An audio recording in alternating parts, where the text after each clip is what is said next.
Hey, so for this assignment, I chose the liberal Marxist critic theory to look at Jane Austen's Northanger Abbey. I chose this novel by Austen because it has a lot of depictions of consumer culture and economic backgrounds and class structure, which I think plays into the Marxist theory pretty well. So interesting that we talked about if literary critics need to be historians as well, because I feel like a lot of historical background is important to kind of understand this story. I haven't gone to great lengths to study a lot of it, but there is definitely a lot of earning changes in England at the time. In the 1800s, industrialization was becoming like more and more commonplace, and I think a more capitalist approach kind of came out of that, which also leads to more of a consumer culture. So our main character's name is Catherine, and she comes from a pretty solidly middle-class background. She's never really been exposed to anything that would be considered expensive or high class.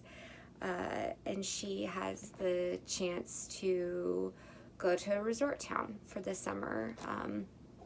And what I find really interesting is how Austen depicts her as being very free-willed, and she's very interested in Gothic literature, so it's a little bit of a metafiction novel as well.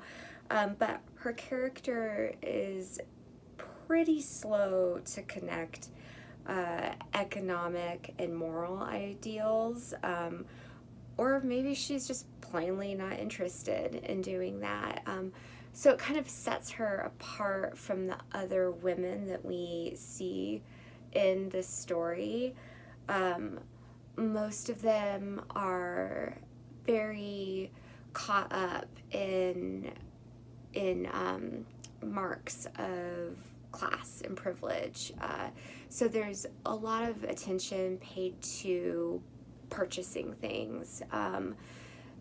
There are descriptions of how much a yard of fabric costs, the quality of that fabric, and it being maybe less quality because it costs less, not necessarily because of the quality of it though.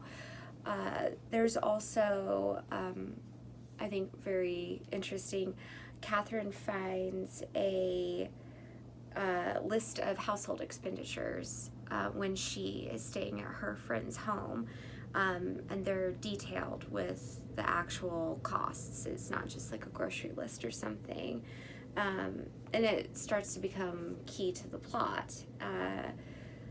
And so I think these depictions of shopping sprees and frivolous parties that Catherine attends are kind of Austen's way of showing just such a divide in class and lifestyle.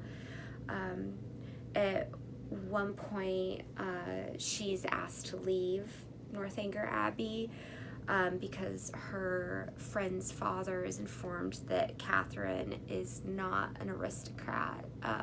She's middle class, and he is very class conscious. He does not want his children marrying somebody that is in a lower position than them. She's only welcomed back when her love interest sister marries up, and so then the family's financially secure again.